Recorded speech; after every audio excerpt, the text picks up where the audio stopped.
Now, before we dive into some of these exchanges and buy our first cryptocurrencies, we need to learn a few concepts that are common to all exchanges. Now, these are the concepts of orders, order books, and time of sales. You might have heard of these before if you've traded stocks, Forex, or any other financial products. They're really basically the same thing. So you have orders, order books, and time of sales. Let's see them in action. So let's go on one of these exchanges. I'll go on Bitfinex, bitfinex.com. So this is one of the exchanges. I'll click View Demo instead of open an account. Now, all the exchanges have very similar layouts. Okay. First of all, you're going to have an order book. Now, what is an order book? It's the list of all the buyers and all the sellers at that moment. Here, you can see that there's an order book right here. And in this order book, it's the order book for Bitcoin to USD. So people want to buy Bitcoins using US dollars. On the left side, you have all the buyers, the price that they want to buy at. So it goes from highest price to lowest price. The quantity that they want to buy. So somebody wants to buy 3 Bitcoin, somebody wants to buy 0.11, somebody wants to buy 25. For this specific exchange, they have a total that aggregates all the amounts and has a total. And they actually have a very nice, green graph here that shows you the size of the buyers. So here you see that 25 buy order has a bigger impact on the total amount of buys at that price. So you can see here that there's a big buyer at this level. And then, more and more buyers.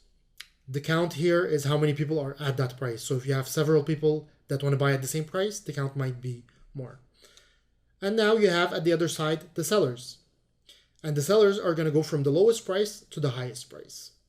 So in all order books, it's price priority, then time priority. So if two people have different prices, the person who has the best price gets priority, is at the top of the book. If two people have the same price, then it's time priority. Who came first will be in line first to get filled when a buyer or seller comes in.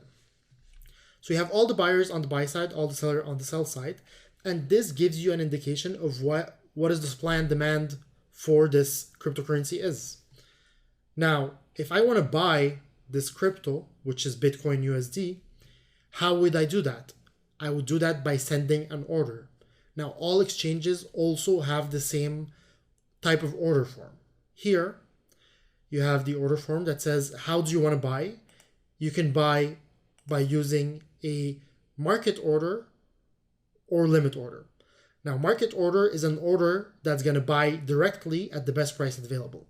So if I say I want to buy 1 Bitcoin, I click buy, and what happens is it goes and gets it from the best seller available. Now, the best seller is here at $7,038.90. So it'll go buy from him. And then if I need to buy more than 2.26 Bitcoins, it'll go buy from this person and then this person and so forth. This is market orders. Now, I highly discourage using market orders ever. It's something I never use. What I always use is limit orders. Now, a limit order puts a price, the maximum price that you're willing to accept when buying or selling. So if I want to buy the same thing, let's say I want to buy 1 Bitcoin, I can say, well, the maximum amount I want to buy at is $7,038.90. And then I can click buy. And that really saves me in case the market really moves up, or in case there was just a very small amount here of a seller and I get a partial fill, I just get that amount.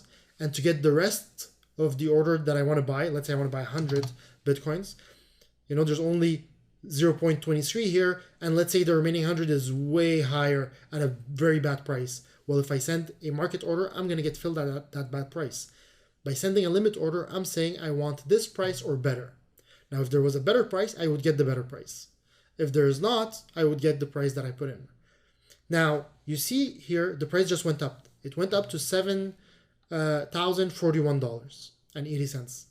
Now, if I send an order to buy at $7,038.90, what's going to happen with my order? I don't want to buy at $7,041. I'm only willing to pay up to $7,038. So what's going to happen is my order is going to go here on the bid, and it's going to rest in the order book with the other buyers. If a seller comes in later and sells at a low price, I will be there and I might get filled. Now, if the price keeps going up and never goes back to $7,038, well, I would have missed my opportunity and my order would be remaining there even though I never actually got the position. And then maybe the price keeps going up, goes up to 20,000, and I never actually bought because, I put a price that was a bit too low compared to the actual ask price for the best seller, right? So always something to consider. Do I put a low price and wait until the position gets to my price, or do I just buy it from whoever is selling at this moment? Depends the strategy, depends if there's something going on and you really need to get into it. Now, if right now I really want to buy it and I do decide to send a price at 7,041 and let's say I'll put 90 cents. So there's a seller here. I can get executed. If I click send and I put, let's say, 2 Bitcoins and I buy, my order goes here, it gets executed, and then guess what happens? As soon as the execution happens, it pops up here on what we call the time and sales. Now, the time and sales is basically just a list of all the executions that happened. So every time 2 people transact, 2 orders match, there's an execution that happens. And this execution is basically the transaction between the buyer and the seller. Every time this happens, it pops up on the time of sales. And what pops up is the time of the execution, the price. Here it's going to be UTC time, so depending on where you are in the world. The price is going to be next, and then the amount. So how much you got filled. So somebody bought and somebody sold, so there was a transaction between 2 people at 7,032.20 cents for 1.7741 Bitcoins. Now the next person, same price, but it was for 0.0001 Bitcoin. So you have the quantities and the price. Now we see that prices are going up. People are buying at higher and higher prices. You see 7,046 now. And the buyers here, you can see, are putting higher on higher prices. And you can see that there's a bit more buyers on the buy side than sellers on the sell side. And that can give you, a little bit of an indication in the short term of what might happen. Now, that explains what orders are, order books, time of sales. It's common for all exchanges. They all have the same thing. And you know what? This time of sales, do you guys know how charts are drawn? Like this type of chart, when I'm looking at the price, in this situation, I'm looking at the price of Bitcoin. Well, how did I draw this chart? Easy. They drew this chart by taking the last executed price. So let's see, last executed price is 7,053. Let's see here. 7,000. So this is a demo, 7,052. Here we go. 7,052.2, 7,052.2. So every time there's a transaction that happens, it pops up on the time of sales. And as soon as it pops up on the time of sales, we use it to draw the chart.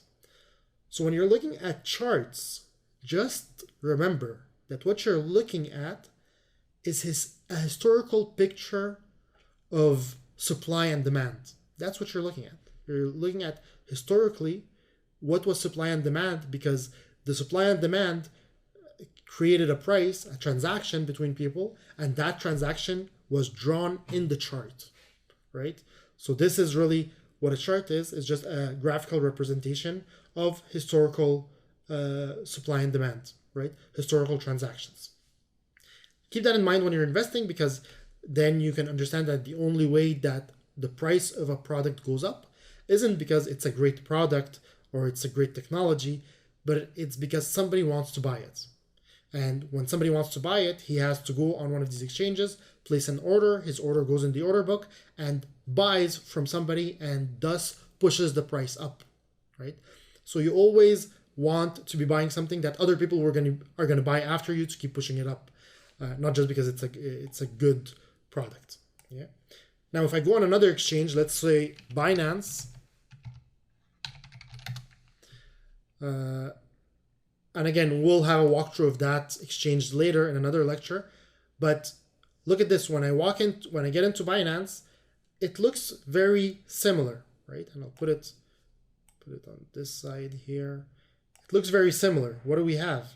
We have an order book, but here they put the buyers at the bottom. And here they put the sellers on top.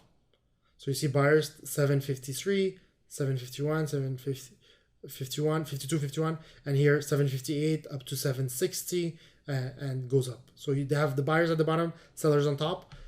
You know, in stocks, we have them one on each side.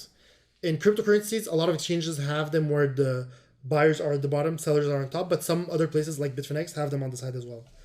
And here we have the time of sales, right? And again, here you'll see that the price, the last price that pops up here, they use it to draw the chart. Okay, so same thing in all exchanges. And if I want to buy, I could put, I can click here to select my price and then put the quantity here and click send, and then I could buy or sell. So this is just really something to understand because when we're going to be going on these exchanges, we're going to be using the order book and sending orders to buy and sell these cryptocurrencies. So I'll see you guys in the next lecture.